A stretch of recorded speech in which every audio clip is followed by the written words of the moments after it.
I'm Dids Macdonald and I'm Chief Executive of ACID Anti-Copying and Design.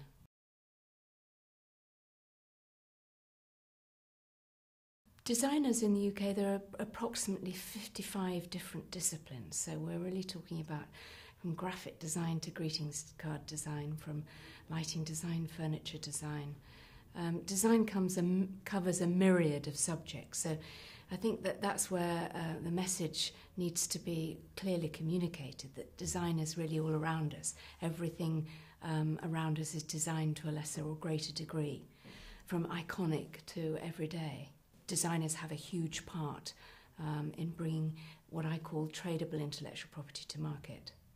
Design is very much an unsung hero within the UK economy, and surprisingly it contributes £33 billion or 2.4% of the UK's GDP.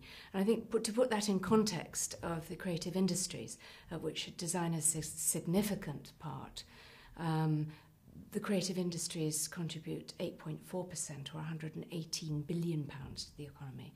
So I think design has to be recognised. And the UK's design sort of army is made up of approximately 240,000 designers. And it may interest you to know that 87% of them have got less than 10 employees. So there are an awful lot of people out there involved in design. And apart from the 240,000 designers, approximately 600,000 are involved to a greater or lesser degree with design. Most UK designers, in fact, rely on unregistered rights. Approximately 99% of them rely on unregistered rights and informal rights. So the most important aspect is to have a design audit trail behind new design. If designers are relying on copyright, unregistered trademarks, unregistered design rights, it's important that from the seed of an idea all the way through to marketplace, there's a trail of how something was designed. We at ACID have a design data bank, and that holds over 300,000 copies of members' designs. And it's really to reinforce that sort of ownership all the way through to marketplace, so that if designers' products or ideas are infringed, that they're able to assert their intellectual property, and that's what it's really all about. I mean, we're very keen as an organisation to encourage people to register their rights, because obviously there is stronger protection.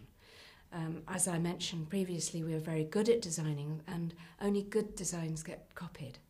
And that's a sadness for an awful lot of people who are out there who face these real challenges with copying. But as a policy, we would always recommend registration if possible. I think the value of intellectual property is certainly underpinned by some recent statistics by the Design Council, which was a number of FTSE companies who focused on design as an integral part of their strategy, outperformed their peers by 200%. And I think that's quite a compelling sort of case study.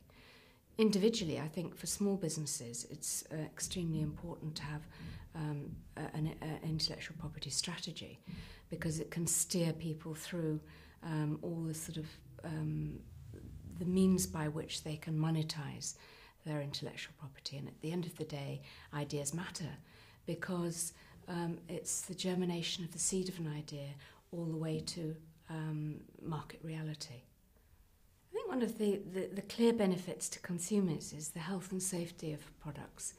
There have been several examples of products for children which have been unsafe.